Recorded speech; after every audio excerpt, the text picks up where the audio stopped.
Good morning, and welcome to episode 129 of Getting Rich. I'm your host, Rich Checkan, president of Asset Strategies International, and today is Wednesday, June 28th, 2023. Over the weekend, a coup was thwarted in Russia, or was it a false flag operation? Is Russia showing weakness that troops would actually march on Moscow? Or was this a demonstration to show Russian resolve to waning political support in Russia? Time will tell.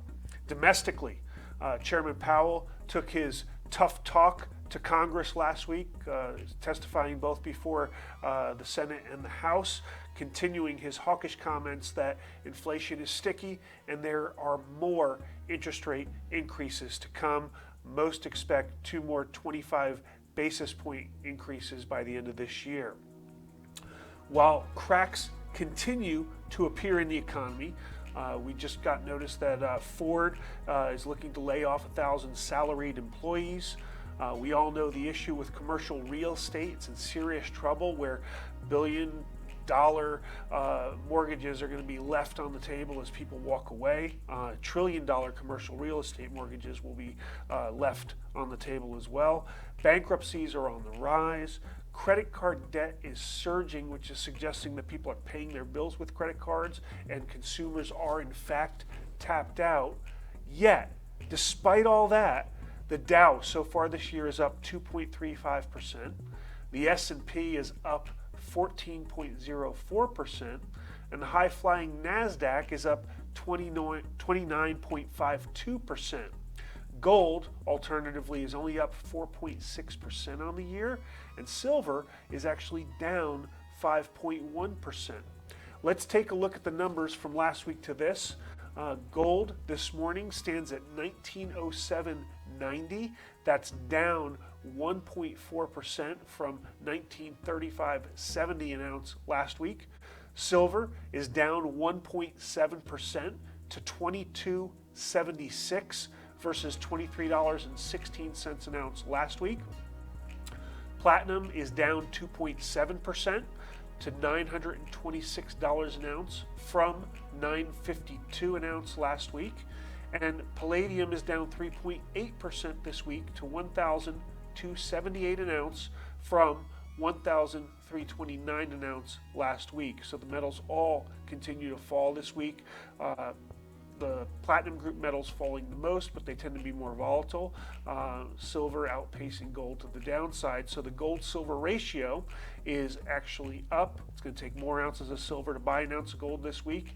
We're at 84.15 versus 83.90 last week. And despite the pullback in precious metals, the US dollar actually retreated slightly for the week to 102.57 from 102.61 on the US dollar index. So there you have it. I guess it's over for gold. I mean, 5,000 years, it was a good run. We tried, it didn't work out. Gold is just a bad investment, I guess. Or it's a fantastic opportunity right now because we know that gold has done its job for 5,000 years. It continues to do its job right now. Short term, it may not look good unless you're someone with an eye for opportunity. Right now, we have a very low spot price for gold, testing that $1,900 level. Same for silver, down below $23 an ounce.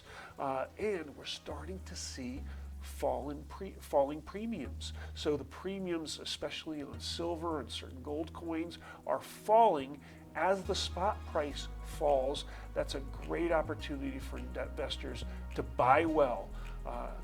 Savvy investors know what to do. You know what to do. Got gold?